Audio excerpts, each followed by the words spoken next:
السلام علیکم۔ گرمی بہت زیادہ ہو گئی ہے، اس سے دانتوں میں بہت زیادہ انفیکشن، بہت زیادہ سوجن آج کل شروع ہو چکے ہیں۔ تقریباً 35-40% لوگ جو آتے ہیں اس کے دانتوں میں انفیکشن اور اس کی دانتوں میں سوجن آ چکے ہوتے ہیں۔ تو گرمی کی زیادہ ہونے کی وجہ سے بھی دانتوں میں بعض دفعہ دانت خراب ہوتے ہیں، تو وہ اسی سیزن میں بہت زیادہ اس میں انفیکشن اور بہت زیادہ سوجن اس میں آتی ہے۔ یہ دن ایسی ہوتی ہے کہ 1-2 مہینے اسپیشلی اس میں بہت زیادہ سوجن اور دانتوں میں سویلنگ، مطلب درد، فین وغیرہ اس میں بہت زیادہ آتے ہیں۔ تو آپ کو اس سے احتیاط، اس سے بچنے کے لیے آپ کو کیا کرنا چاہیے؟ سب سے پہلے جو ہے آپ اپنی خوراک میں ایسی چیز کھائے جو کہ ٹھنڈا ہو، مطلب آپ ایسی چیز کھائے کہ آپ کا معدہ ٹھیک ہو۔ اگر آپ کا معدہ ٹھیک ہے تو آپ کے منہ میں جو دانت ہے، مطلب آپ کی دانت خراب ہوگا لیکن سوجن اس میں نہیں آئے گا۔ یہ ٹائم ایسا ہے کہ یہ 2 مہینے اس میں بہت زیادہ انفیکشن اور بہت زیادہ سوجن اس وقت آتے ہیں۔ مطلب میں صبح سے آیا ہوں، 3-4 پیشنٹ میں نے دیکھے کہ اس میں بہت زیادہ سوجن آ گئے تھے۔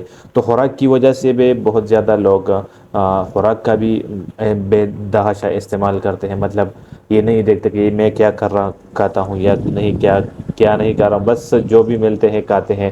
تو ٹائم ایسا ہے کہ بہت زیادہ گرمی ہے، گرمی کی وجہ سے آپ کی معدہ کا جو انحصار ہے وہ دانتوں پر ہے۔ تو جب بھی آپ کوئی چیز ایسی گرم کھاتے ہیں تو اس سے آپ کی معدہ خراب ہوتی ہے۔ معدہ خراب ہو جائے تو آپ کو پھر دانتوں میں ڈیفینیٹلی اس میں نقصان ہوگا۔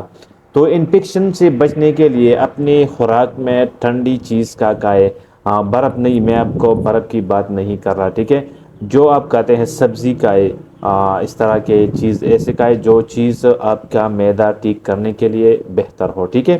ایسی چیز کھائے جو کہ آپ کا معدہ ٹھیک کرے، اور ایسی چیز نہ کھائے گرم چیز، مطلب گوشت وغیرہ ایسی چیزیں۔ ابھی تو عید بھی گزری ہے تو بہت سارے لوگ ایسے ہوتے ہیں کہ بس گوشت کھاتے ہیں، تو پھر اس سے بہت زیادہ نقصان پیدا ہوتے ہیں، ٹھیک ہے؟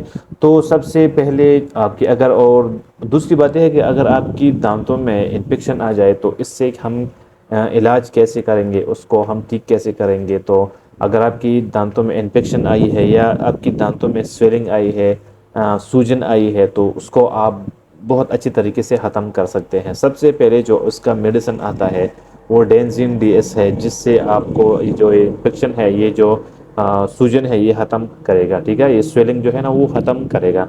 دوسرا، اس کے ساتھ آپ ایگمنٹین کیلاماکس کھا سکتے ہیں، جو کہ زخم کا کام کرتا ہے، آپ کے انفیکشن میں کام کرتا ہے، ٹھیک ہے؟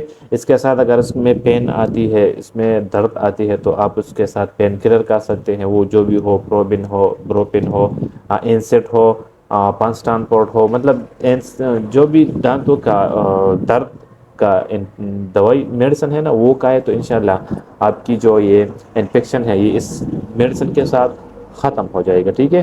تو 3 قسم کے انفیکشن، 3 قسم کے مطلب دوائی ہوتی ہے، اس کو آپ یوز کریں گے تو ٹھیک ہو جاتے ہیں۔ ایگمنٹین یا کیلاماکس، ڈینزین ڈی ایس، اگر مطلب آپ کے دانتوں میں انفیکشن یا سویلنگ زیادہ ہو تو آپ ڈینزین ڈی ایس کھا سکتے ہیں۔ تیسرا، اس کے ساتھ ریام پلیجل وغیرہ کلینٹ کھا سکتے ہیں۔ اس سے انشاءاللہ آپ کی دانتوں میں جو فین ہے، جو درد ہے، وہ ختم ہو جائے گی۔ اس کے ساتھ ساتھ آپ نے چاول، دہی، دودھ کا استعمال جو ہے نا وہ اسی دوران نہیں کرنا، ٹھیک ہے؟ اگر آپ کی دانتوں میں انفیکشن ہے تو بالکل آپ نہ کریں۔ اگر انفیکشن نہیں ہے تو عام روٹین میں آپ یوز کر سکتے ہیں، آپ کو کوئی پرابلم بھی نہیں آئے گی۔ امید ہے ویڈیو پسند آئی ہوگی۔ اگر ویڈیو پسند آئی ہو تو پلیز چینل کو ضرور سبسکرائب کریں۔ ملتے ہیں نیکسٹ ویڈیو میں، تب تک کے لیے اپنے دانتوں کا خیال رکھیں اور برش ٹائم ٹو ٹائم کرتے رہیں۔ ملتے ہیں نیکسٹ ویڈیو میں، تب تک کے لیے اللہ حافظ۔